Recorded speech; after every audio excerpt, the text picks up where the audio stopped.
Salut, on se retrouve donc pour le jour numéro 8 de Linktober. J'ai l'impression de me répéter, mais comme pour les derniers jours, ce que j'ai fait c'est que j'avais un dessin fait au préalable, je l'ai imprimé, je le découpe, je viens mettre du fusain à l'arrière, et je viens le mettre sur mon dessous de verre, et réappuyer sur les traits pour que ça se décalque. Et une fois que tout ça est prêt, je peux commencer à peindre. Et j'avouerai que, encore une fois aujourd'hui, le thème de Linktober m'a pas forcément inspiré plus que ça. Il était pas atroce, mais c'est juste que montre, je savais pas trop quoi faire, un poignet avec une montre, j'aurais pu faire ça.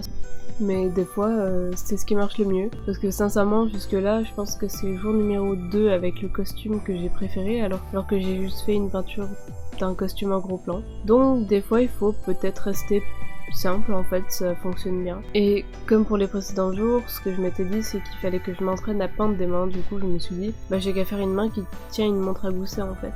Et du coup, voilà, je me suis lancée dans ça. Et au final, c'était peut-être un peu plus compliqué que ce que j'aurais pu croire.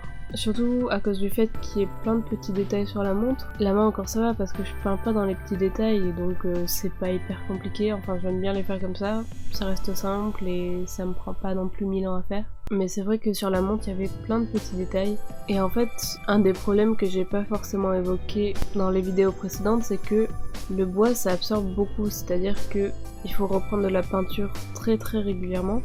Et en fait, dès qu'on fait un petit trait, s'il y a trop d'eau, ça bave. S'il y en a pas assez, ça va pas dans les rainures. Donc il faut vraiment trouver ce petit juste milieu entre les deux. Et des fois, c'est pas forcément facile à trouver. Parce que du coup, pour faire les chiffres autour de l'horloge, c'était pas si facile que ça. Il fallait que je reprenne constamment de la peinture. Il fallait pas non plus que ça bave ni rien. Donc c'était pas si facile que ça.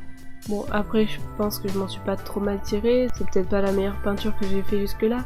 Mais elle est pas horrible non plus. Je sais pas, vous me direz ce que vous en avez pensé dans les commentaires. Dans tous les cas, une fois que j'ai fini ma peinture et qu'elle me convient comme elle est, je vais mettre un peu de vernis sur le dessus. Donc voilà, j'espère que ça vous aura plu. Et dans tous les cas, on se retrouve dans une prochaine vidéo. Donc, à demain.